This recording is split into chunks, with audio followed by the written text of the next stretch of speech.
Last video में हम लोग मनी सप्लाई पढ़ाई कर रहे थे।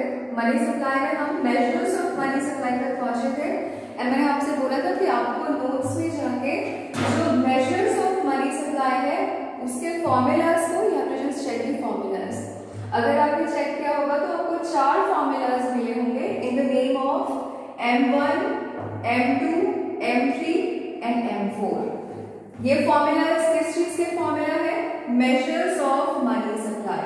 कैसे कैलकुलेट किया जाता है मनी सप्लाई को, उनके लिए ये फॉर्मूलाज यूज किए जाते हैं। कौन कैलकुलेट करता है? Reserve bank of India. किसने डिजाइन किया है इन फॉर्मूलाज को? Reserve bank of India. So एक ही अथॉरिटी है जो इसको कैलकुलेट भी करता है, एक ही अथॉरिटी है जिसने इसे डिजाइन भी किया है। सबसे पहला फॉर्मूला है M1 which goes like C plus DD plus OD।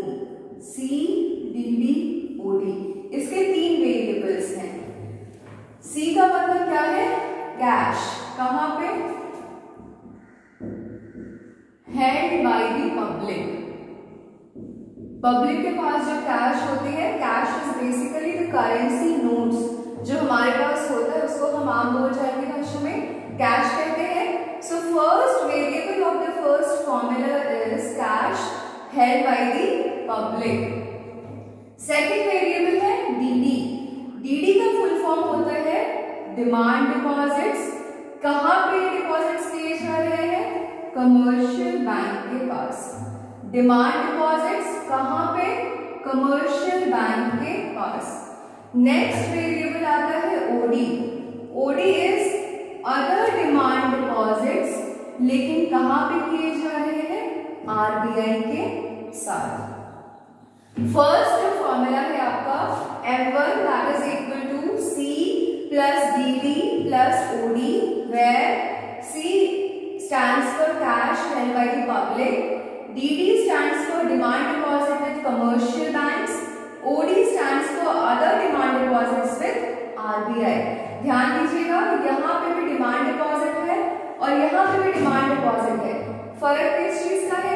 एक डिमांड डिपॉजिट कमर्शियल बैंक्स के साथ किया जा रहा है, दूसरा demand deposit reserve bank of India के साथ किया जा रहा है। अब क्वेश्चन ये उठता है कि ये डिपॉजिट कौन कर रहा है और ये डिपॉजिट कौन कर रहा है।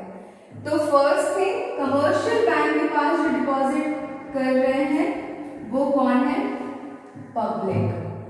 कमर्शियल बैंक के पास डिमांड डिपॉजिट कौन कर रहा है? पब्लिक।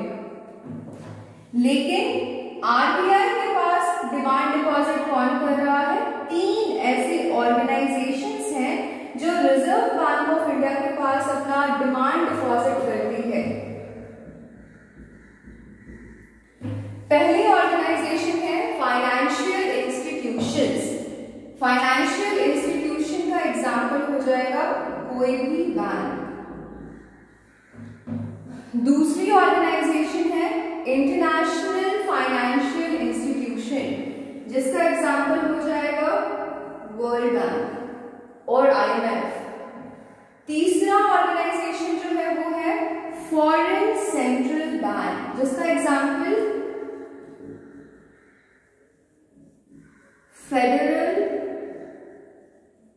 Reserve of America. यहां पर ध्यान दीजिएगा, डिमांड डिपॉजिट DD भी डिमांड डिपॉजिट है, OD भी डिमांड डिपॉजिट है। ये कमर्शियल बैंक्स के साथ है। कौन कर रहा है? पब्लिक। ये रिजर्व बैंक ऑफ इंडिया के साथ है जो कि आपका सेंट्रल बैंक है। अब आपको पता है, आपने कभी किसी को डे टू डे लाइफ में RBI जाते हुए नहीं देखा है। Like you don't find people normally going to the Reserve bank of India. In fact आपको शायद दिखा भी ना हो कि रिजर्व बैंक्स कहाँ होते हैं। तो ये वाला जो क्वेश्चन है कि रिजर्व बैंक कहाँ है, कहाँ आपको कब जाना होता है, कब आप नहीं जा सकते, ये सारी चीजें हम अपने यूनिट के थर्ड पार्ट में डील करेंगे, जहाँ पे आपको सेंट्रल बैंक को डिटेल में पढ़ना है। अभी के लिए आपको इतना तो जरूरी पता है कि you don't find people going to Reserve bank of India on day to day basis. आपने कभी किसी को जाते हुए नॉर्मली सुना या देखा नहीं है। तो ये कौन सी ऑर्गेनाइजेशन है जो RBI में जाके डिपॉजिट कर रही है? 3 ऐसी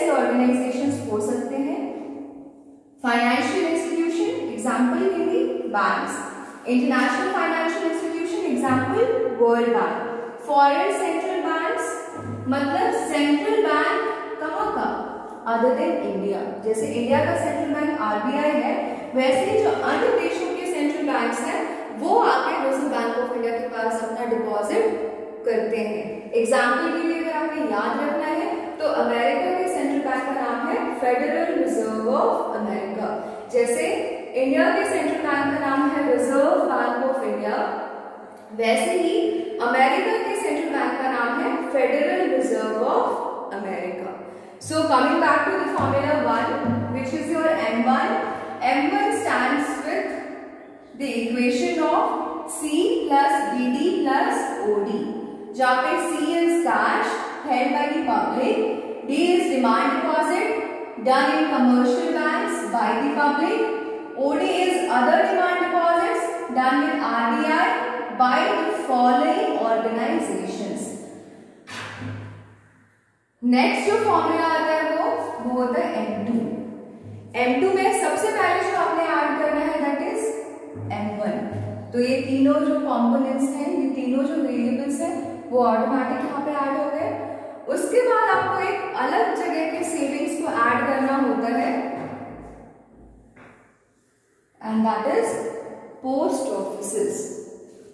तो M2 का फॉर्मूला क्या हो जाएगा, M1 plus savings of people with post office.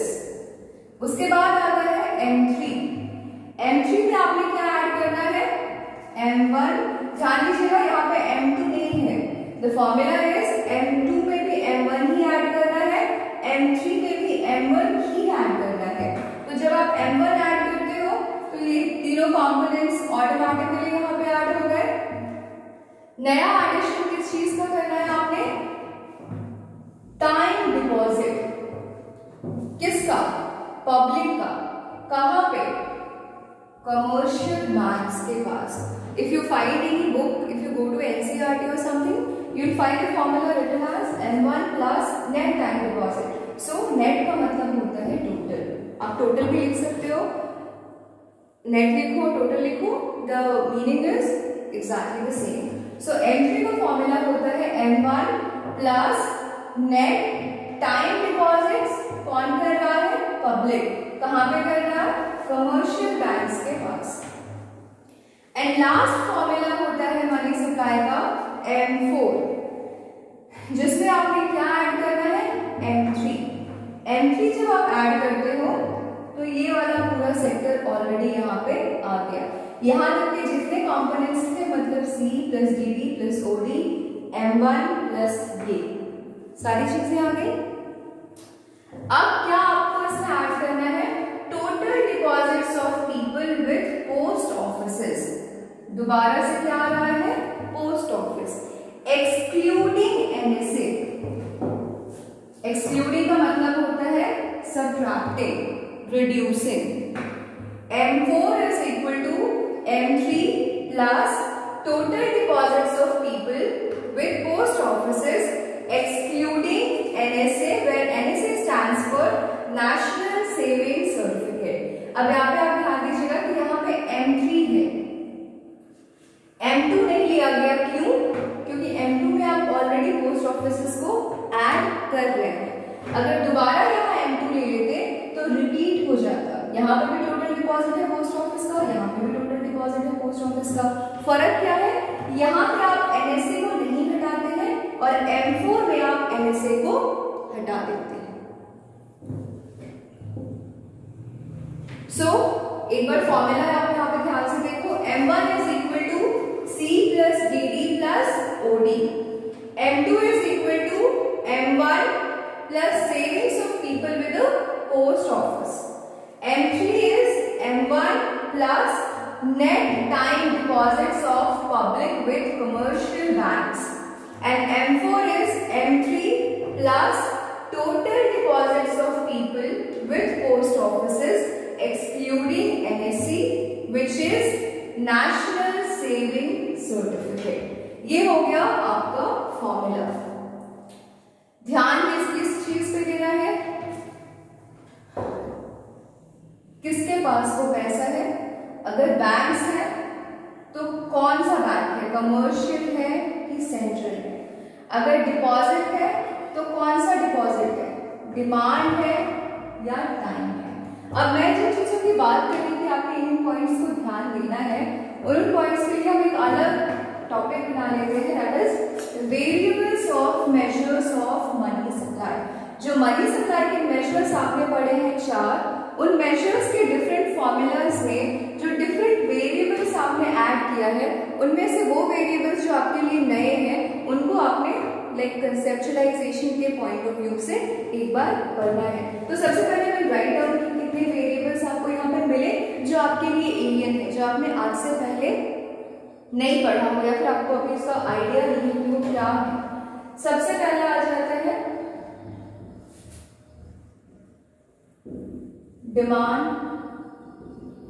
Deposits. Cash सभी को पता है, करेंसी नोट जो हम आप रखते हैं, that is conveniently called as cash. सबसे पहला variable which can be a new term for you is demand deposit. Second आपको जो मिलता है वो है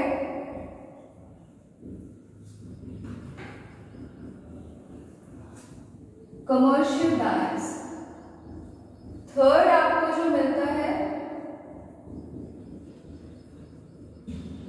वो है सेंट्रल बैंक। यहां पर ध्यान दीजिएगा, इस फॉर्मूला में एक डिमांड डिपॉजिट ऐसा टर्म है जहां पे आप हो सकता है कि यू माइट हैव क्वेश्चन कि ये क्या होता है। कमर्शियल बैंक एक पॉइंट है जहां पे यू माइट हैव क्वेश्चन कि ये क्या होता है, और आरबीआई एक पॉइंट है जहां पे यू माइट हैव क्वेश्चन कि ये क्या होता है। अगर आपके मन में ये क्वेश्चन आए कि ये कौन कर रहा है, आंसर इज पब्लिक। अगर आपके मन में ये क्वेश्चन आए कि आरबीआई के पास कौन जा रहा है, answer is all the 3 organisations, and here are the examples. Next जो वेरिएबल आता है जो आपको पता होना चाहिए लेकिन वो आपके लिए एलियन नहीं है, that is post office. Post office आपने सुना है। Next is time deposit and last is NSC.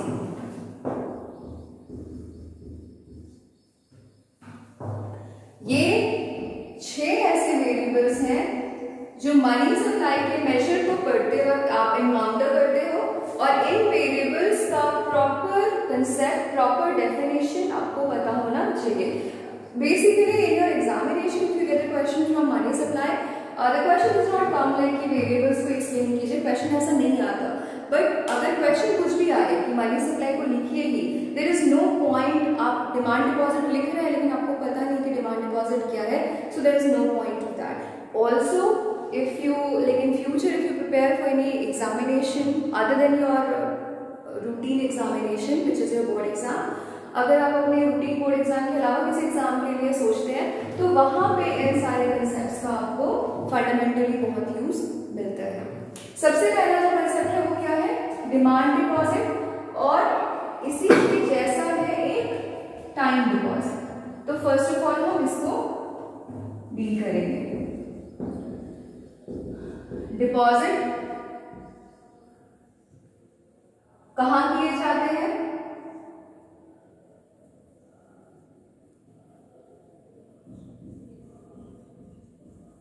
Banks.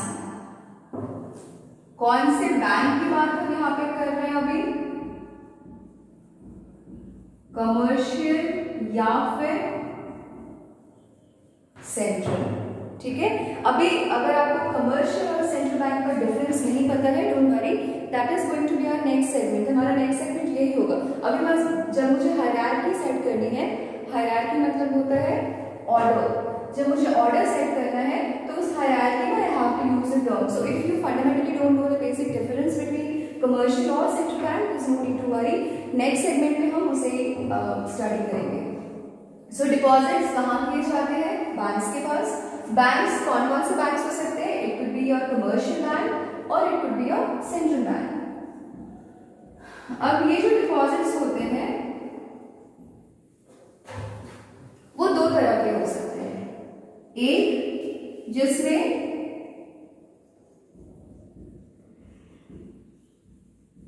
Withdrawal unrestricted होता है,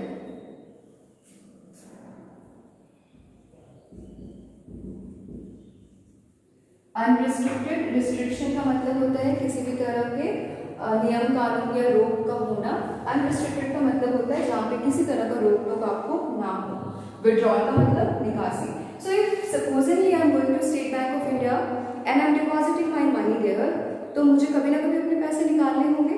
ये जो मुझे कभी ना कभी अपने पैसे निकालने हैं, इसके लिए मेरे पास दो ऑप्शंस हैं। एक तो मैं जब चाहे तब अपने पैसे विड्रॉ कर लूं, और दूसरा होता है रिस्ट्रिक्टेड। अनरिस्ट्रिक्टेड में आप at any point in time without any notice to the bank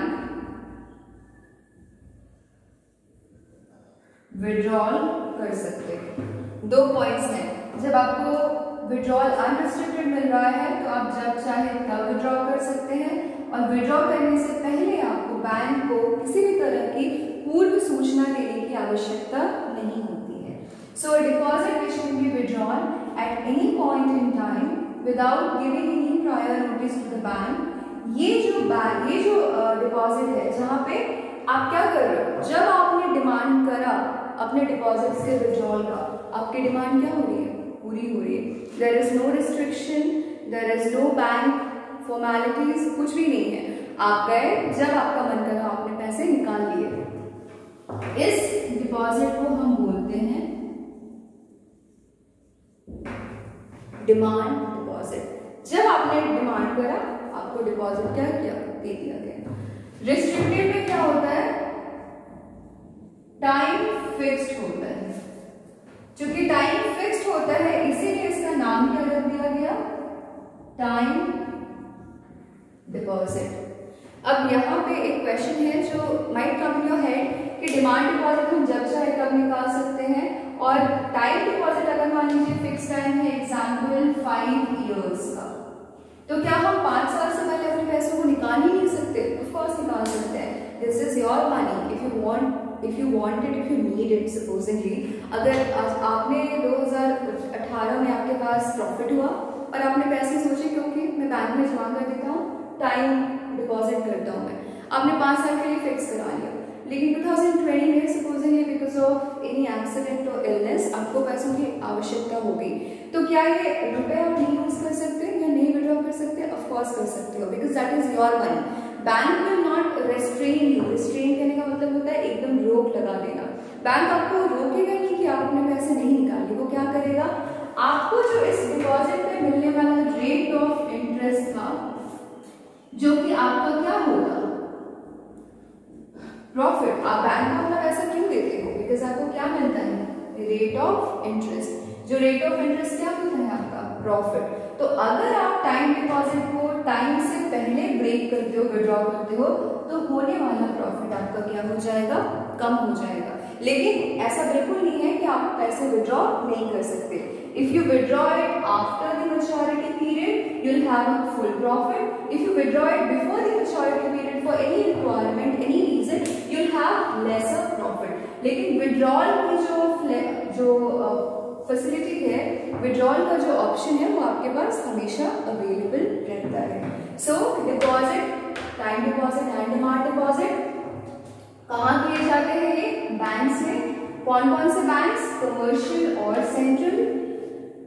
कितने तरह के हो सकते हैं? 2 तरह के।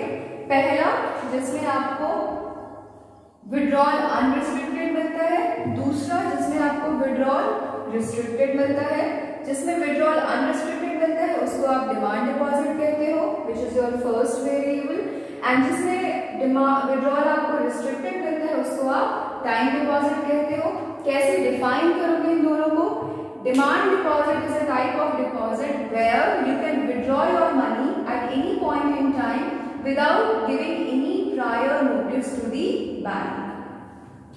Time deposit is a deposit in which a fixed time period is pre-decided, पहले से एक fixed time period decided रहता है, and normally people tend to withdraw their money after the maturity period. Normal scenario में जो है लोग अपने पैसों को maturity period के बाद ही withdraw करते हैं।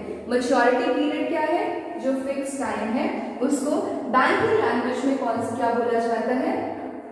Maturity period. जो फिक्स टाइम है उसको बैंकिंग लैंग्वेज में व्हाट डू वी से?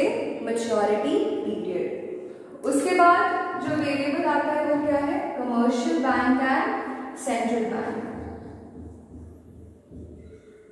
बैंक दो तरह के हो सकते हैं, हालांकि दो से ज्यादा तरह के होते हैं, बट यहाँ पे will start with two types of bank.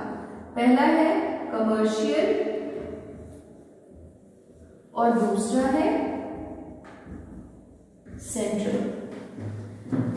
Commercial banks many in numbers, central bank एक। सबसे पहला पॉइंट जो you should keep in your head is commercial banks बहुत सारे हो सकते हैं, सेंट्रल बैंक सिर्फ एक होगा, which is in India reserve bank of India. अब कमर्शियल बैंक और सेंट्रल बैंक दोनों ही आपको बहुत डिटेल में आगे पढ़ना है, तो यहाँ पे बस मैं स्टार्टर के लिए आपको एक पॉइंट देती हूँ, वो ये है कि कमर्शियल बैंक वैसे बैंक हैं जो पब्लिक के रेंज में काम करते हैं, जहां पब्लिक अपना पैसा लेके जाती है या पब्लिक वहां लोन लेने जाती है और इनका मोटिव होता है profit. First point public range में काम करती है, सेकेंड पॉइंट मोटिव होता है profit. Central bank public range में काम नहीं करती है, कहाँ काम करती है? फिर आपके मॉनिटरी पॉलिसीज के रिगार्डिंग काम करती है। मॉनिटरी पॉलिसी क्या है? वो पॉलिसीज जो आपके देश के अर्थव्यवस्था को, मनी से जुड़ी हुई चीजों को, नियम को, कानून को रेगुलेट करती हो। तो सेंट्रल बैंक मॉनिटरी पॉलिसी से रिगार्डिंग काम करती है और इसका मोटिव होता है better functioning of the economy. इसका मोटिव कभी भी प्रॉफिट मेकिंग नहीं होता है। ये एक कमर्शियल ऑर्गेनाइजेशन है, ये एक अथॉरिटेटिव ऑर्गेनाइजेशन है। अथॉरिटेटिव होने का मतलब ये है कि जिसके पास जिम्मेदारियां हो, जिसके पास अधिकार और जिम्मेदारी दोनों हो, नियम कानून बनाने का अधिकार और नियम कानून बनाने के बाद उन नियम कानून के हिसाब से भारत की अर्थव्यवस्था कितने फायदे में है, कितने नुकसान में है, उन नियम कानून को किस लेवल तक इम्प्लीमेंट किया जा रहा है, इन सारी चीजों की नैतिक जिम्मेदारी। सो कमर्शियल और सेंट्रल बैंक को स्टार्टर्स में कैसे समझना है? ये बहुत सारे हो सकते हैं, ये एक होगा। बहुत सारे हो सकते हैं, एग्जाम्पल SBI, HDFC, ICICI, ये सारे बैंक्स आपने सुने होंगे। सेंट्रल एक है रिजर्व बैंक ऑफ इंडिया, ये पब्लिक रेंज में काम करता है, ये पॉलिसी रेंज में काम करता है। पब्लिक रेंज, पॉलिसी रेंज, ये प्रॉफिट मेकिंग के लिए काम करता है, ये for the betterment of the economy काम करता है। ये कमर्शियल इंस्टीट्यूशन है, ये अथॉरिटेटिव इंस्टीट्यूशन है। उसके बाद जो लास्ट टू वेरिएबल्स हैं पोस्ट ऑफिस और NSE, ये हम लोग दूसरे वीडियो में कंटिन्यू करेंगे। आपका what you should do is now you should watch the video. If you are watching it, पूरा वीडियो आप देखिए, then you go back, write down the formulas, खुद से फॉर्मूलाज प्रैक्टिस कीजिए। 4 फॉर्मूलाज हैं, बहुत कन्वीनियंट फॉर्मूलाज हैं, और जो वेरिएबल्स यहाँ तक के वीडियो में आपको बता दिए गए हैं, उन वेरिएबल्स को you right it down and practice it. Will continue with the next video.